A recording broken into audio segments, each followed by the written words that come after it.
What's poppin'? Real ones. Logan Murdock here. Raja Bell in a few. Me and Raja talk a lot about the Lakers, LeBron, his return. What's next for the Lakers? What's going on? Who's really running the show there? A lot about that. We talk about LaMelo Ball. Did he make a trade request? Didn't he make a trade request? Should he make a trade request? We get into all of that.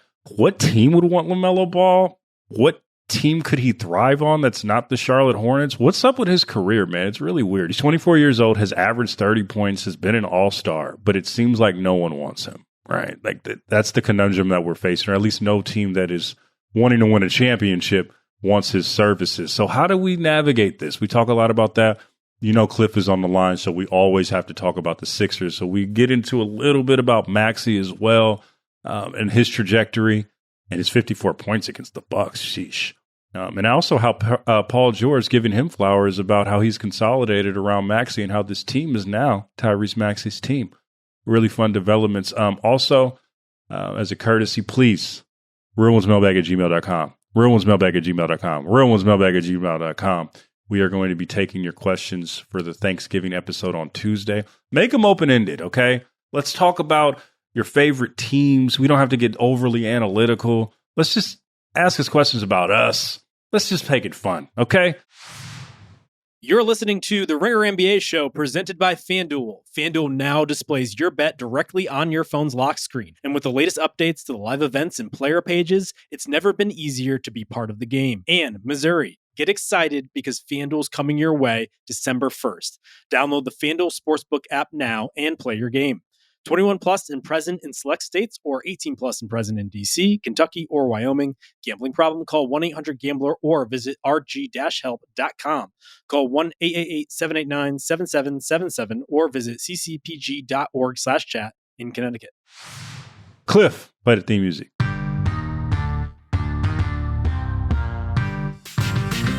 What's poppin'? Real ones. Logan Murdock here. Raja Bell there. Cliff in the motherfucking cut. Raja was mad he couldn't get his shit off like he wanted to on Tuesday, so we'll do the best that we can to make sure he gets his rants off on the original Real Ones Friday episode. Cliff, what's good, buddy? How we doing? Logan, Raj, man, it's a happy Friday. You know what I'm saying? Raj, what'd you say? You said you had a couple minutes for us today. You know what I'm saying? You feeling good? Feeling great? Yeah. No, I'm good, bro. You got about, 25, 26? Hey, bro. That's when you pod the best, when you put it on the timeline. All right, let's get it cracking though. The Los Angeles Lakers are reorganizing their basketball operations department and have fired executives Joey and Jeanie Buss. That name sounds familiar. You know who that is. From their respective front office positions effective immediately, the brothers told ESPN's Shams Charania on Thursday. The Lakers also dismissed a lot of their scouting department who found gems like Austin Reaves, like Kyle Kuzma, and other known players that have gone through the Lakers organization. Now, Joey Buss and Jeanie Buss still have their partnership shares in the Lakers, but they are no longer day-to-day operations in the organization. I mean, that's a lot going on, a lot of family involved there. We know the Buss organization is well known in Los Angeles. Logan, tee us off here, man. What the hell is going on with the Lakers? I mean, it's just another day in Lakerland, man. It's messy, you know. I think what this is the new ownership, and we've talked about this in previous episodes. The new ownership headed by Mark Walter, who owns the Dodgers. They are about to infuse a lot of money and a lot of resources into this organization, and that means a lot of firings and layoffs and people getting replaced with people that Mark Walter wants to be in the building, right? And I think that it is a little messy because of the brothers being involved in this, and we know since Dr. Buss's death that there has been a lot of clashing between the brothers and Jeanie, and this is probably another extension of that. But what I find fascinating is the people that are still in the building that are still on the hot seat. And I'm looking at one Rob Pelinka, who has a lot of ties within the old regime of the Lakers and has a lot of ties, with Jeanie, and is having this balance of the fact that he got Luka Doncic in the building, and that probably has bought him some time. But on the other end, around the league, he doesn't have the best reputation of both getting players and building a championship team. And also as an agent, as a former agent, his reputation definitely preceded itself. But the other wrinkle in this is somebody who is in Mark Walter's ear is one Magic Johnson, who definitely clashed with Rob Pelinka during their time in the front office space during their tenure. Magic called Rob, I'm paraphrasing here, called him a snake and did not trust him. And so if I'm Rob Pelinka right here now, I am very scared no matter what happens, because it would look like his days could be numbered within the organization if he doesn't build a championship team quickly. I mean, that 2027 stuff sounds nice, but the clock is ticking to build a championship team around them. Those are the first things that I see. It's one, the new ownership wanting to get new blood in here, new resources in there, despite what the reputation has been with the old scouting regime. And then also, I wouldn't want to be Rob Pelinka right now. Yeah. Yeah, I don't know, bro. I typically don't concern myself with ownership shit. Like I just don't, right? Like, I mean, I'm a worker, bro. Like, I'll show up, do my job. Like, are the checks still fucking coming? Oh, they are? All right, cool. We keep it moving.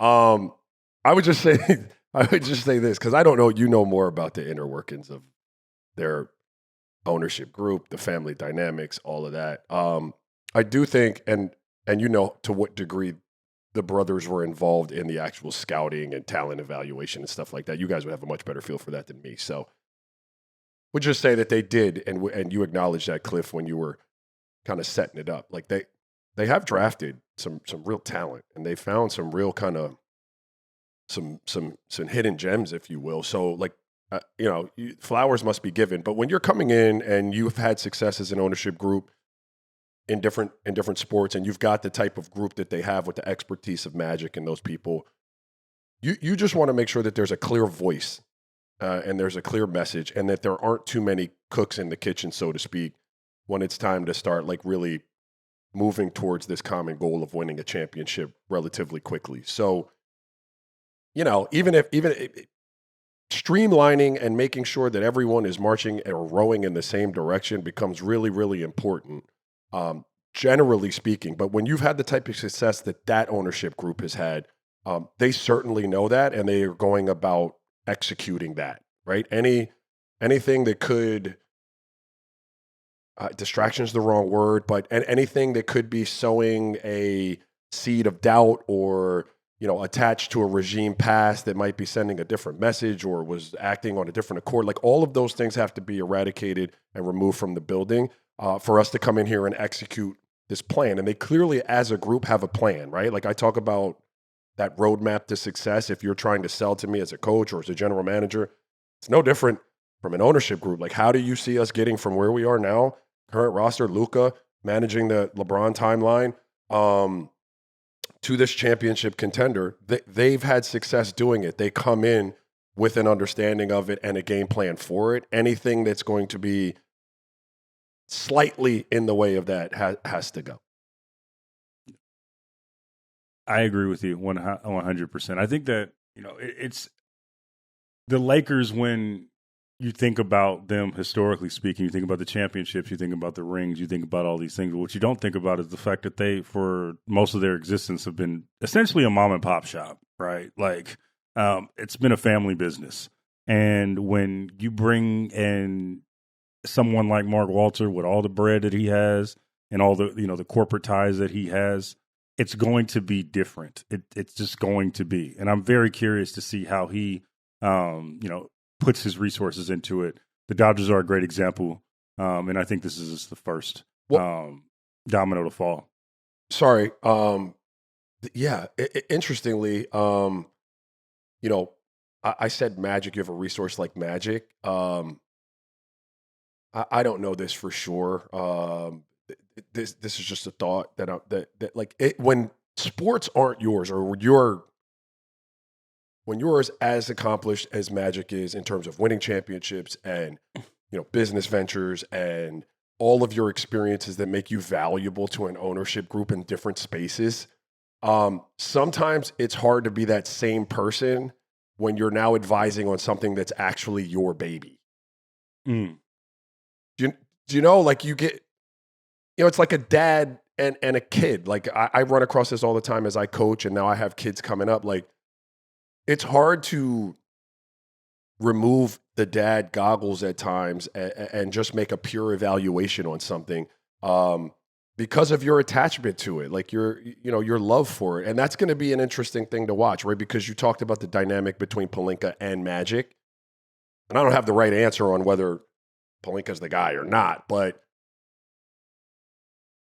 that has to be, Magic's got to do a good job for this ownership group of keeping his Lakerdom and his experiences as a Laker all-time great kind of out of the eval process and just keep it business, as I'm sure he's done with other projects for them, right? Because he's not attached to them. Yeah, the problem is Pelinka hasn't done a great job building the team outside of Luka, so it would make it easier for whoever is pulling the strings right now it would make it easier for them to just cut bait and be like, this is the reason why. Like, we appreciate this, but this isn't what we're looking for right now. And I think for a long time, Magic is in this as well. A lot of people have gotten their jobs in that organization because they have been cool with Jeanie, or there is a Lakers tie to Jeanie. Rob Pelinka is a good example of that, being Kobe's agent. Oh, hey, Jeanie, I can also I can build a team if you need it, like in the way that Bob Myers has done it. I'm a former agent. I can do the exact same blueprint and do that and whisper sweet nothings in her ear. And Magic, if you look back to 2017, Jeanie went to him for advice, and he said, I could run it. And then it's like, oh, okay, I guess Magic, you can be the general manager of the team too, right? Like, there's a lot of ties to that. And I think that an important thing for Mark Walter to do is kind of to sift through that and be like, no, I have an organization to run. Like, this isn't, this is cool that this is the family dynamic. And that's something that I think we need to watch for more than anything, is how much Jeanie's influence either wanes or grows. And I think it kind of wanes as the years go on, because we've saw it in past. And I don't care if she's officially the governor of the team. That doesn't really mean anything anymore. You saw that with Boston and their ownership group and the consolidation of power that's happening right now. And that is, I think, going to happen with the Lakers, but I think there are going to be some growing pains within this, and this is just the first sign of those growing pains. Question for you, though, and I think you touched on it before when we first started this segment. From a player dynamic day to day, maybe not a role player, maybe not, a two-way or a 10-day guy, but what are they feeling during this time in this transfer where they're seeing these guys in the building, all of a sudden they're not there right now? What, you want me to have an outer body experience and give you a fucking insight into some shit I know nothing about? I mean, you a star on this pod, so maybe, I don't know, shit. No, I mean, maybe listen, you can speak to it. I don't know. I mean, I would just be speculating. I will. I don't think it moves the needle in terms of their day-to-day bandwidth emotionally or, thought-wise. I don't think it moves the needle much. Especially in this situation where Luka just got, Luka is the guy. You're not dealing with, as far as LeBron goes, it could be a little more interesting. Luka's the guy moving forward, right? Like, LeBron is the aging star where we're trying to figure out what the farewell tour, if you will, is going to look like. How long are we going to straddle the fence with, handing it all the way over? Do you know that there is a natural passing of the baton that is coming, right? And it's happening right in front of our eyes. But there's a point where that happens and then the door is closed. And people have typically managed that pretty well in LA, I would think, as far as being star friendly in that regard.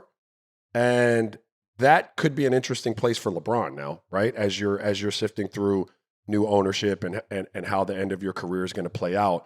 As far as Luka goes or any of those young guys, I really don't think it occupies much of their of their bandwidth at all. Again, we're dealing with these coaches. Like, we never interact with scouts, or, you might interact with the GM more if you're one of those upper echelon players. I've said before, like, I rarely interacted with GMs on any real level other than just say what's up and passing in the hallways. So you're going to deal more with you're going to be more concerned with coaches, who's on that staff, who's affecting your day to day, who's affecting your ability to win games like in real time as you compete. Less so about like who's cutting those checks and organizational structure. So LeBron, it could be really interesting though, Logan, just because there may have been a plan in place for the last few years that we might not even know about, right? Just hypothetically speaking. And as we start to have these organizational and structural changes like that you might want to know, hey man, we still good? Like, are we still thinking the same way, right? Yo. Hey. Remember me? Yeah. Remember me? Yeah, exactly. You're really growing at this podcasting thing right now because you just did a great transition. Because we're going to talk about LeBron, who made his season debut this week. Had 11 points, 12 assists, and 3 rebounds. He didn't look like in pure LeBron shape, which is to be expected, right? Like he didn't look like he was... You're being polite. Okay, what's the way? How should I say? No, I mean, and it's no shade. Like, it's hard. No, it's not. He's in his 23rd year. He's 40-some years old, and he ain't played basketball at that level in a while. He looked really out of shape. Looked very out of shape, looked tired, but he only had 1 turnover to 12 assists, played really well. But like, the other thing that I was struck by with LeBron was he seemed to be really, really just juiced to be out on the court. Just like really excited just to be back. And it felt like there was like maybe a mortality play at this, right? Like, I don't know how many more times I have at this. I don't know how many more games I have in me. I'm just excited to be on the court. He was like chest bumping Jackson Hayes after and ones. He was really engaged. I was thoroughly impressed with just like the engagement of LeBron this early in the season based on everything that has gone on, like what you just said. Not knowing what next year holds and not knowing who was going to pay him, if he's going to be back next year, if his body's going to allow him to be back next year, which is a wild thing to say about LeBron. This was an interesting quote that he said post game. I want to get your 2 cents on. I can fit in with anybody, James said. I don't even understand why that was even a question. What's wrong with these people out here? I can fit in right away with anybody. Just watching the guys the first 14 games, I was putting stuff mentally in position while I was trying to watch the games of how I could help the team and how I could be successful to help the guys. I'm still able to gain a lot of eyes when I'm driving the ball or have the ball.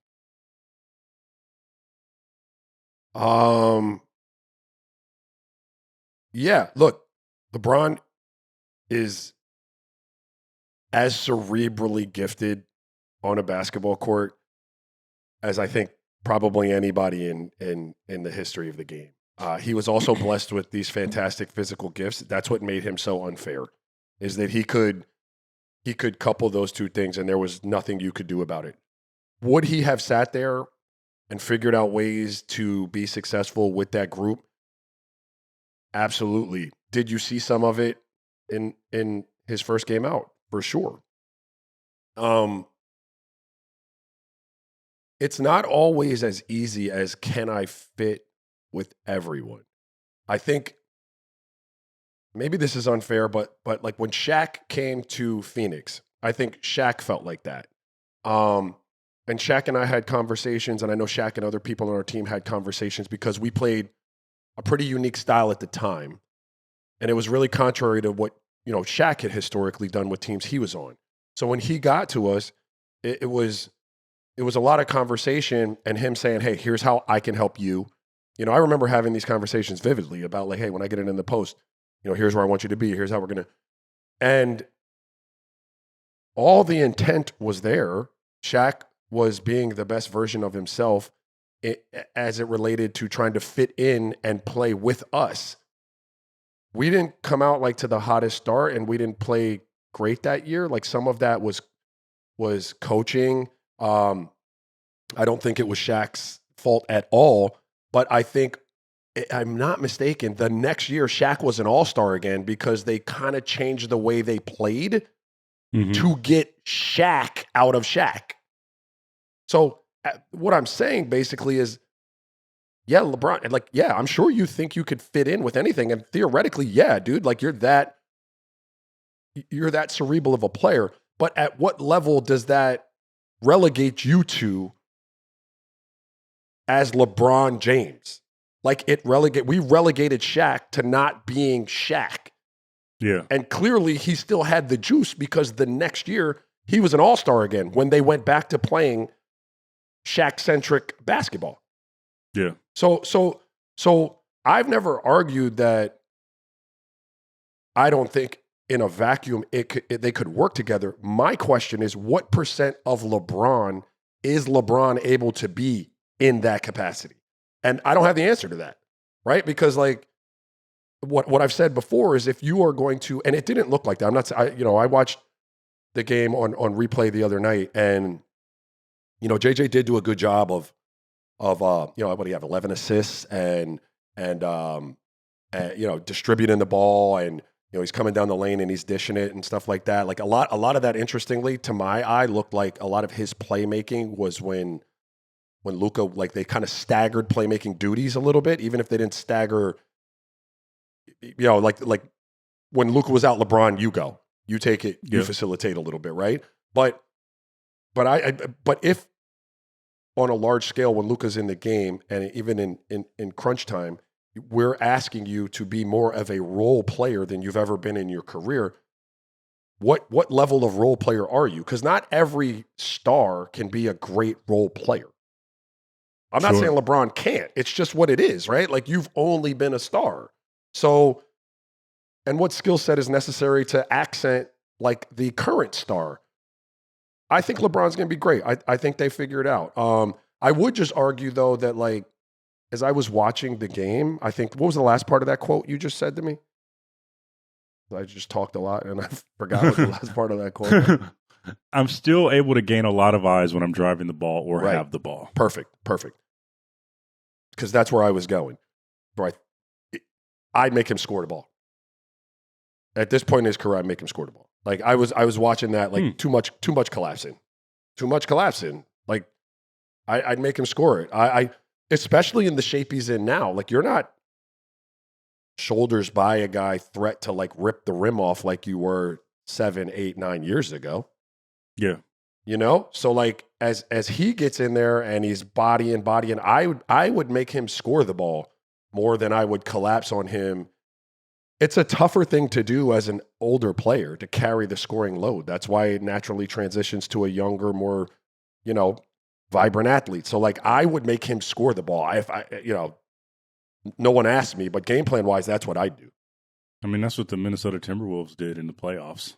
Yeah. Just make him score the ball. It's a foolproof strategy, especially if JJ is going to play him 48 minutes in a game. That would probably be helpful for the opposition. But like, I don't know. I think that like he needs to get in LeBron shape, and I think once he gets in LeBron shape, I think that's the biggest question right now, right? Like he didn't look, and I think they have like 5 practice days in between their next game, which is going to be on Sunday, which they play the Jazz again, which means there's probably another cardio session for him. What a perfect coincidental time for LeBron to come back. Right, yeah, and then they have and then right after that they have the Clippers, who also could be another cardio game for him. Like it could. Worked out great. But I can see why you would target this stretch to bring him back, right? Like sure. he it seems like he can get into his mode, and I think that what LeBron says is true, right? Like when James Harden, one of Cliff's favorite players of all time, said that he is the system. Like the way I believe James Harden that way is the way that I believe LeBron, right? And I think that I would say like he should probably relegate himself to role player status. I think that's the best play for the team. I think that there was a bit of, I wouldn't say humbling because you can't humble a guy like LeBron, but there was definitely an instructive play from the Lakers from a coaching standpoint and from a play standpoint, while he was out to say, this is clearly Luka's team. And the universe of this offense is clearly centered around Luka. How can I get through on this? And I think if you were to have him come back in the middle of the season or midway through the season the way that he has, he at least has to start as, I think, that type of complimentary piece until he works his way back into shape. Well, I do too. And I want to be clear with what I'm about to say. This isn't me saying this is what's going to happen or this is what I think the Lakers should do. I'm just going to pose a question to you. If you were asking LeBron to be a role player, a part-time playmaker, knockdown three-point shooter, and defender, I could probably find people that shoot knockdown threes at a higher percentage, definitely guard better at a much cheaper price for team building purposes. You could get this version of LeBron in general for a much cheaper price out. But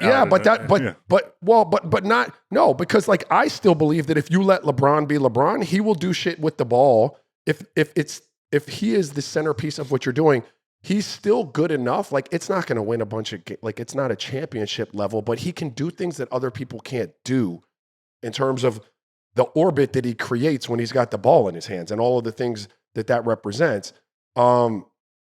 It's just when you marginalize him to that point, right?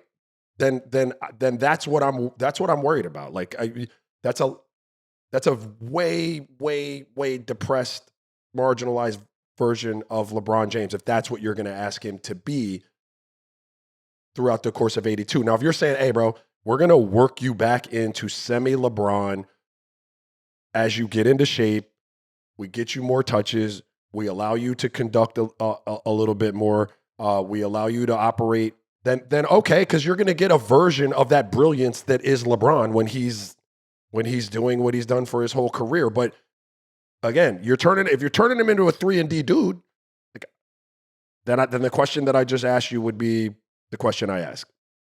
Yeah. Do you still have them in the same place based on what you saw? It's one game. Do you still have them in the same place that you did preseason in the West, and where you see?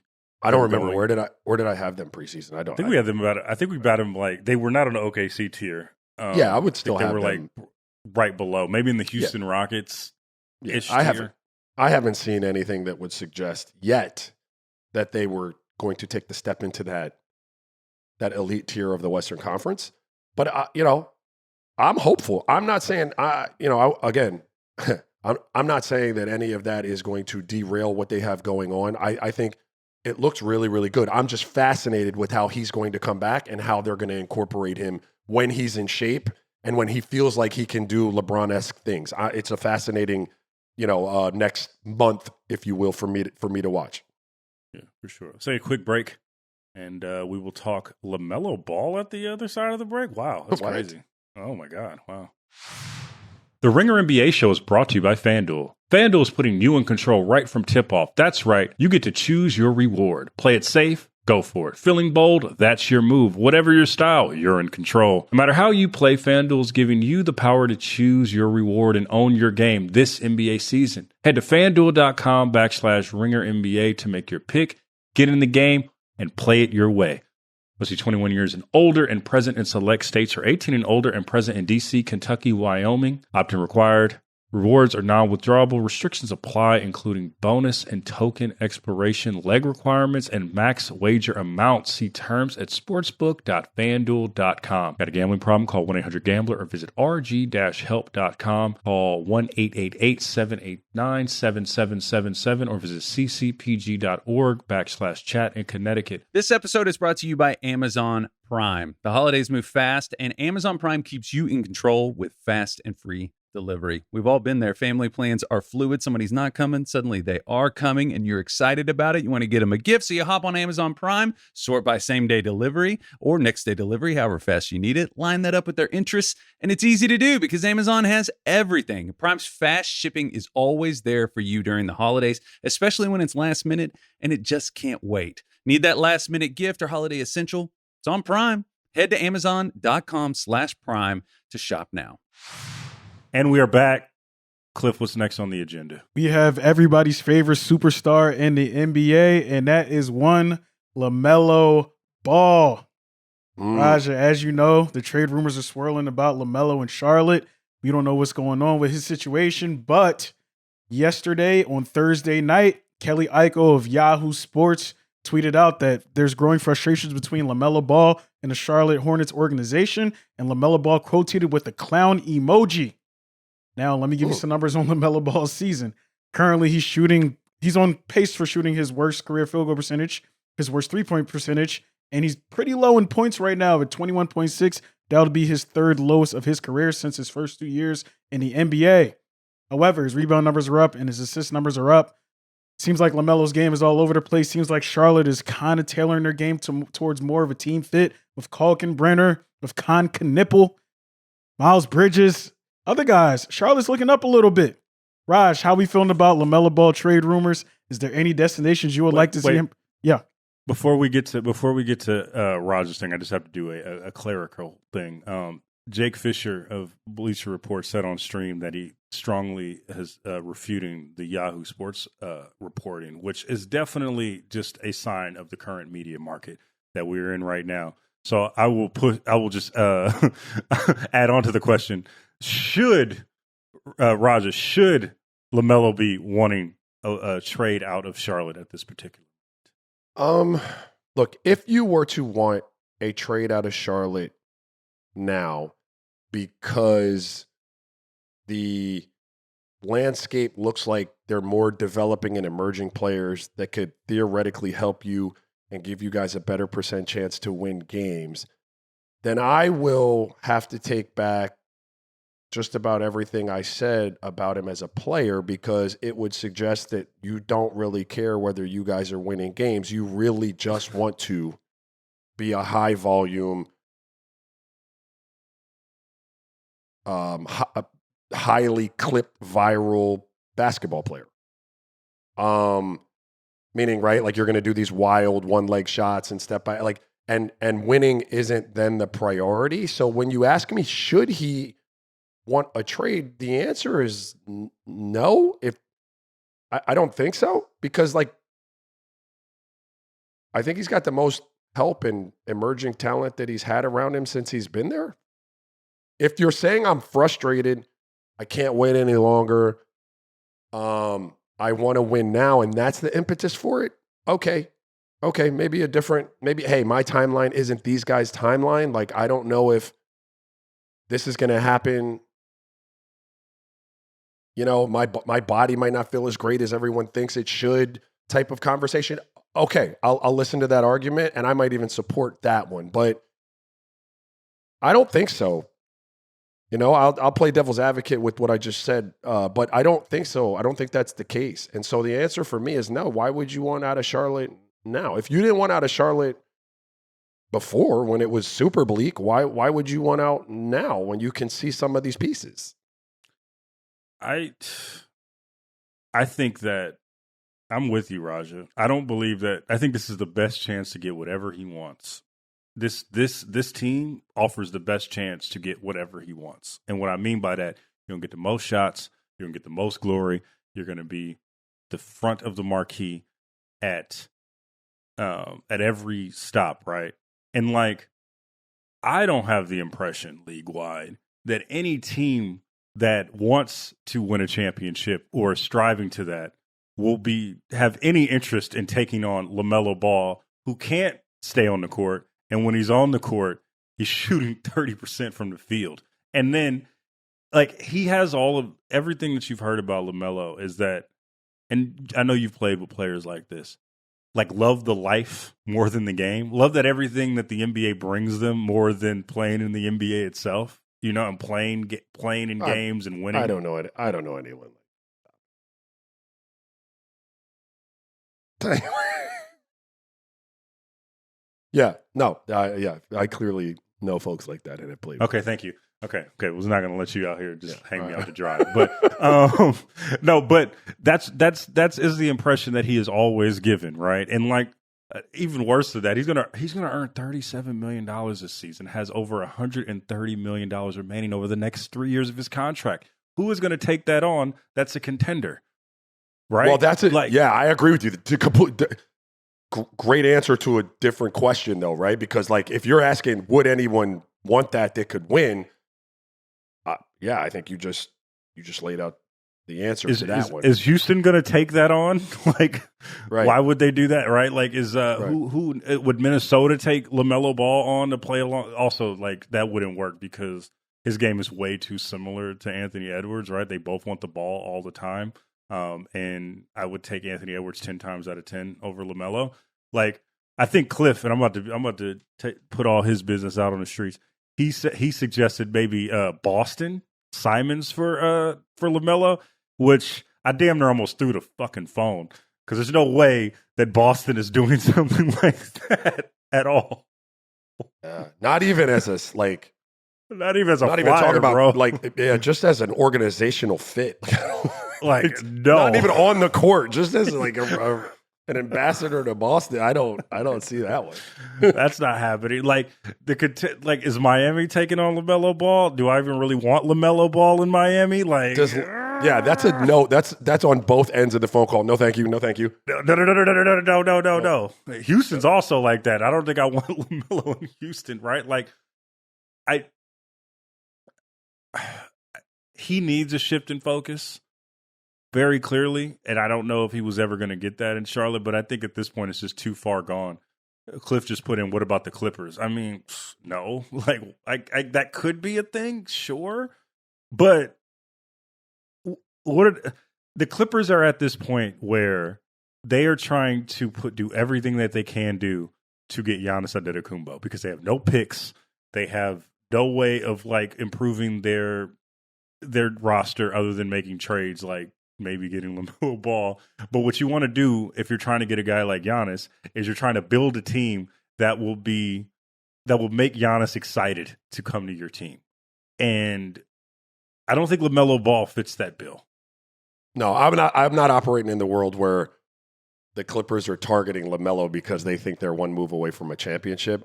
I was operating in the world with Cliff of if Harden's on his way out, and we're going to basically strip this down. You get something that could be really, really exciting out in LA. Fuck it, huh? Just fuck it. Right. Fuck it. Right. That's what I was. But yes, I understand what you're saying with if you're trying to win championships, I think I don't like to come on here and ever disrespect players. Like I feel like the media that we are currently a part of, that I see and listen to all the time, far too often is disrespectful to these world-class 1 in a million athletes. And I've said this before, like, some random person who's got a microphone in front of him is saying that someone sucks and calling him out of his name and calling him trash. Like, I think that's so utterly disrespectful. So I don't like to do that. I would say that I agree with you. I think that any team that considers themselves close to winning a championship, at least in the next few years, I don't think they think that they are a LaMelo Ball piece away. I'm just saying. Is that? No, I mean, yeah, I mean. It is what it is, though, right? Like, his game doesn't suggest, like, his game is I'm going to just pull it from three-quarter court, I'm going to get the points, and I'm not going to win games, right? Like, and it's been like that since he was in high school, right? He's had the same game basically since he's been in high school. It hasn't matured. It hasn't changed. He hasn't played within a team concept. I could buy that the front office, because this, let's be honest, man, no matter where the reporting goes and if it's conflicting, that leak is coming from somewhere, right? It's coming from somewhere. And I could see a world where, the Charlotte Hornets have a new front office regime. They're picking really good players. They're trying to get up out of this albatross of a team and the history of what it's been over the last few years. I could see, because if I was a GM, one of the first things I would try to do is try to trade LaMelo Ball. Like, that's just point blank. That's kind of what you have to do, too, just from a culture standpoint and a culture setting standpoint, right? And it's just sad on the other end for LaMelo Ball because there's so much talent in there. We talked about that last year and have had arguments because of the talent level that is. Yeah. I will not let anyone disrespect the talent level or the craft. The craft of actually doing incredible things with a basketball in your hands that other human beings can't do, I'll never let anyone disrespect that. No, not at all. But like, you still have to strive to win. It's going to be. You know what's interesting to me? Cook. I have 3 boys, and they were brought up like his older brothers don't seem to have that flair, if you will, that he has. And Lonzo has it in spurts. Yeah, but flair is probably the wrong word. Lonzo, I love Lonzo's game, but his game seems more rooted in winning. More do what you need to do for a team, to win basketball games. Less about the highlight all the time and more about like the substance of it. When it was good, he'd still have highlights because he's an amazing player. I wonder if that's personality driven because all 3 of my sons are completely different personalities, right?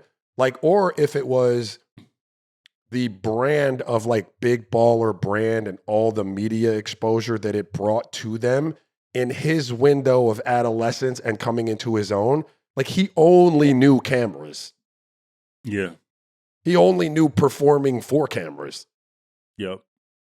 And so if you get the perfect storm of a personality that like really enjoys that, but then it's like, it's reinforced because I'm living in this world and everybody wants to see this kind of viral game that I have that just kind of becomes what you are, right? Like, but that's just a fascinating conversation for me because I have the 3 boys with completely different personalities and they would go about their business and they do go about their business differently. But I always wonder with him if it's just who he is or if it's because those cameras combined with who he might have naturally been inclined to be in the first place.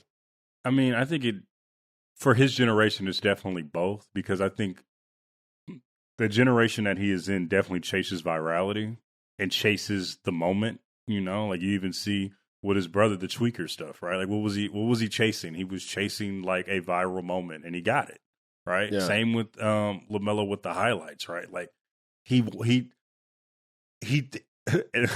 excuse me, in plays where he can throw a simple bounce pass, it's like all over here and right here. I might throw it out of bounds. I might do so. Like when he was playing against Cliff Sixers and he's yelling for the ball in the way that he's yelling for the ball, like I do believe at the back of his mind he's thinking, "Oh, yo, this is a good clip for sure. Like this is gonna get clipped. Everything's gonna get clipped.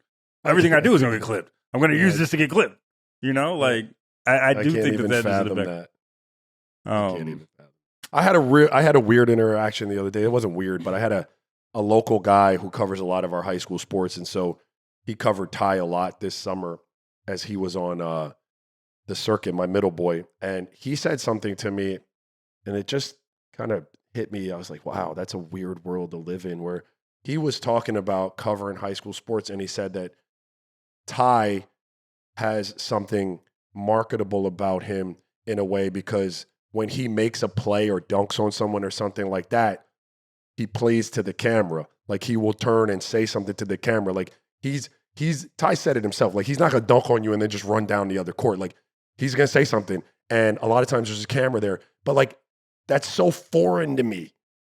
It's so foreign to me to hear that that's like a part of someone's reality, right? That and I don't even think Ty consciously does it to like build a brand. It's just kind of who he is as a person. But to have these people sport adjacent that are talking about young athletes this way, it's just a weird subculture. I mean, it's a weird. I see it now with my phone and all of these things in my laptop and my computer. Like it feels like we're living in an internet world. And I know people are like, duh, but like it feels like where in your generation where cameras were just like kind of accessory to all of this, it's like we're now my generation and beyond are living in the camera and living in the TV in a different way than you guys did. Where we're trying. Where did it start? Where did that start with basketball? Sorry, like what was it like? Was it that?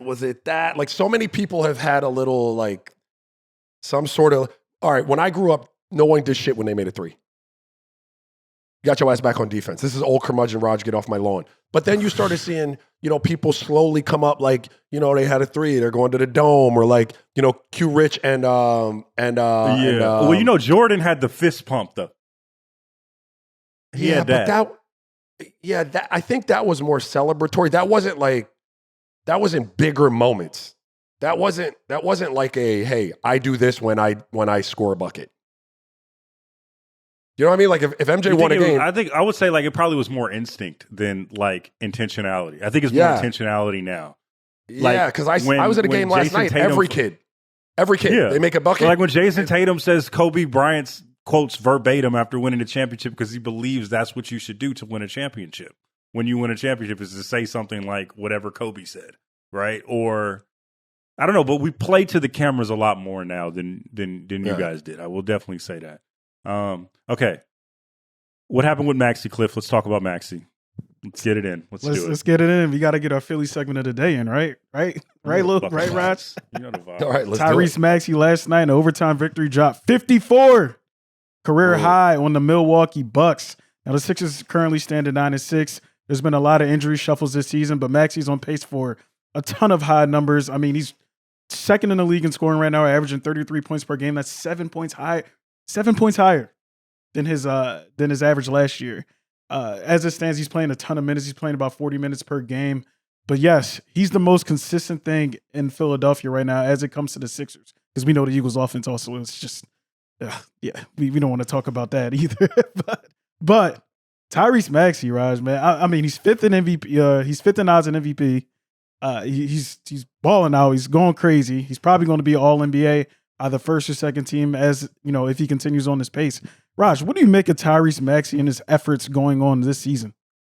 Yeah, it's pretty crazy. I mean, he was 18 for 30, I think, when I looked too last night, right? Like he was really efficient with that. I mean, he's a bucket.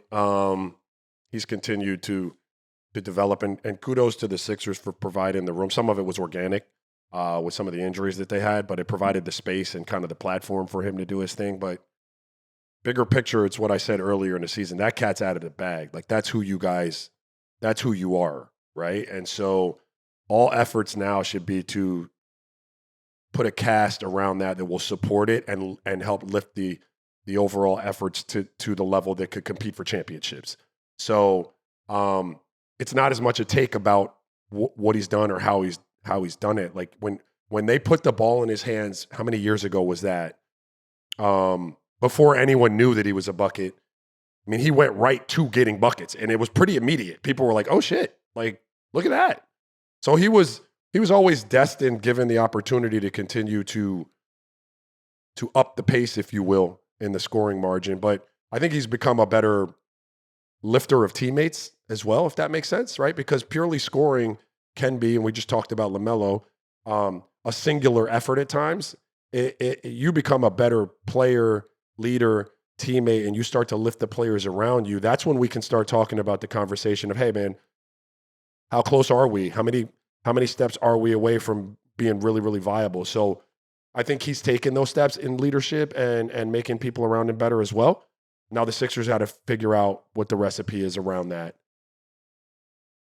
I think I was watching the game against the Clippers. Me and Cliff be live texting Sixers games. That's our bonding strategy. We just text through Sixers games.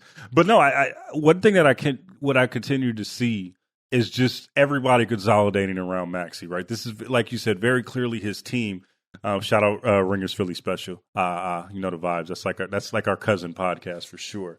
But it almost makes me think, like, damn, is there a world where the Sixers could have just, if you could just do a time machine where you didn't have to make the Paul George trade, you didn't have to make the James Harden trade, and kind of just built around Maxey beforehand? Then I know that, like, hindsight is always 20/20, but that was always the frustrating thing that I would see whenever I would see the Sixers. Like, you clearly have this guard right here, and you clearly have this guy that is maturing into a guard. You keep fucking trading people into the building that plays his position, right? And I kind of wanted to see this maturation. I think it kind of gotten stunted just because of outside forces. But I'm really excited to see what he's doing right now. And one of the things that kind of gave me and you pause, Ra, was how would the integration be with Paul George and Joel Embiid, just with the egos. I gotta give kudos to Paul George, who was definitely just played his role. He had 9 points, I think, against the Clippers. He had 21 in a complimentary role against the the Bucks last night.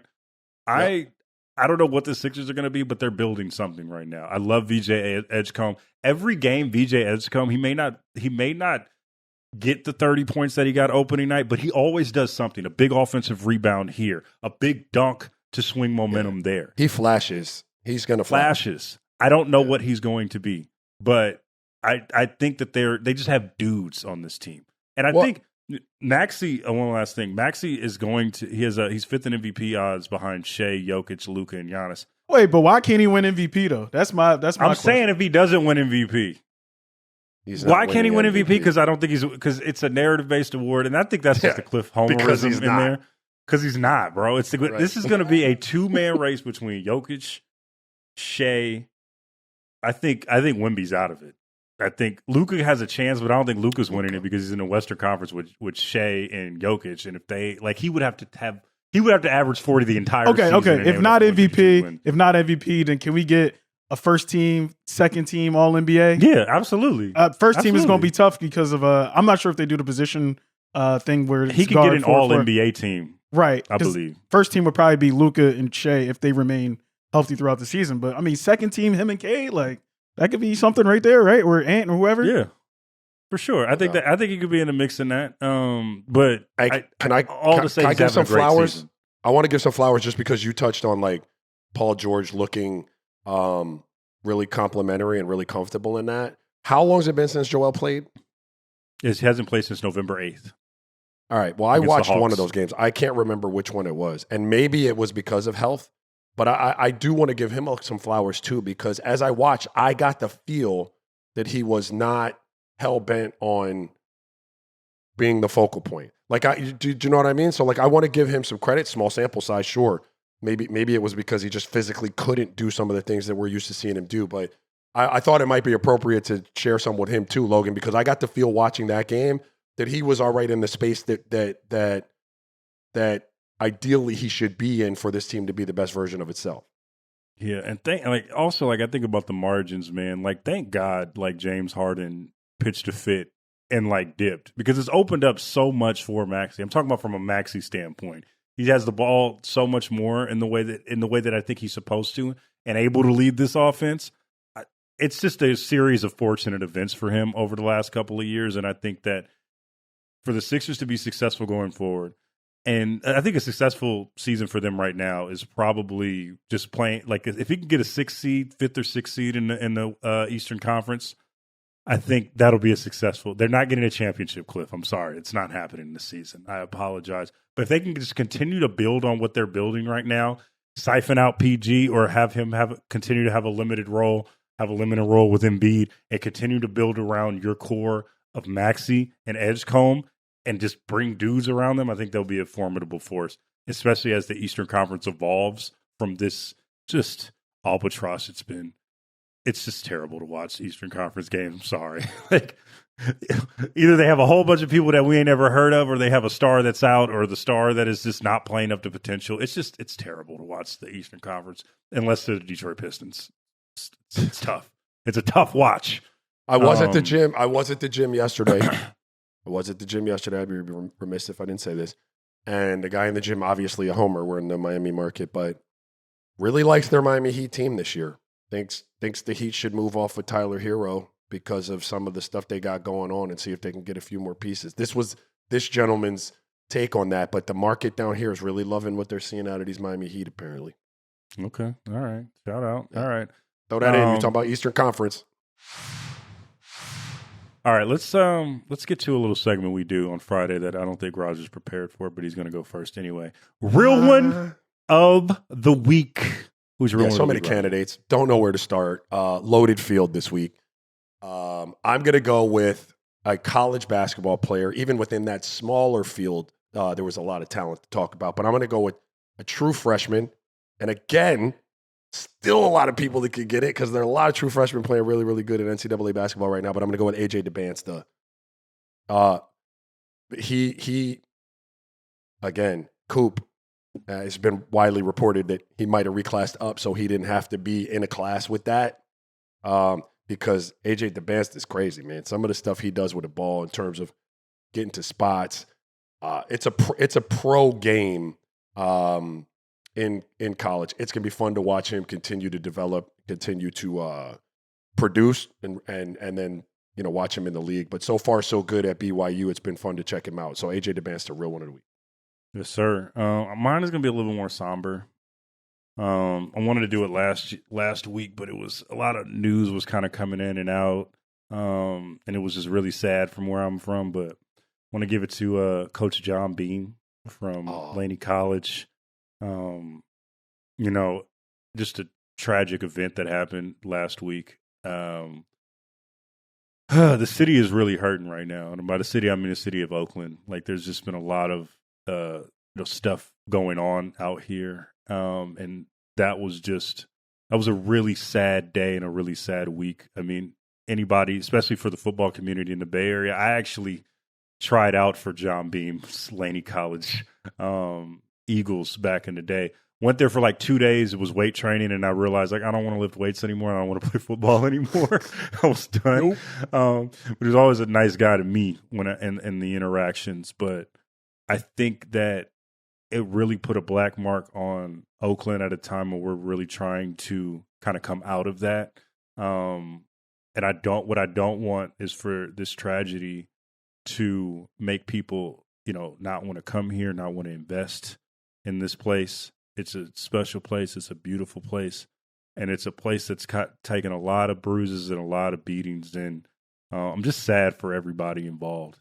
I'm really just I'm gutted. I was gutted when the news happened. I was gutted as, the person was arrested, just as the news was coming out. But John Beam was a pillar of Bay Area football, and he should be recognized. And it was very bittersweet to see, the recognition that he got throughout the weekend. Cause you'd rather him be here instead of just, having all of that. And it was just a real sad time for everybody. But I think that's all I got before I start crying.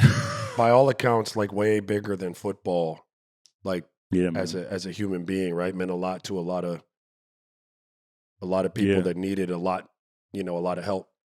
Yeah, definitely. And especially times when, a lot of programs are getting rolled back, a lot of things are happening in the community that you need pillars like that. You know what I'm saying? You need people that are going to go above and beyond to make sure people are good. So anyways, John Beam, Ruin of the Week.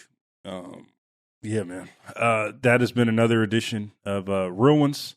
We will see you guys next week. Me, Raja. We only have one show next week on Tuesday.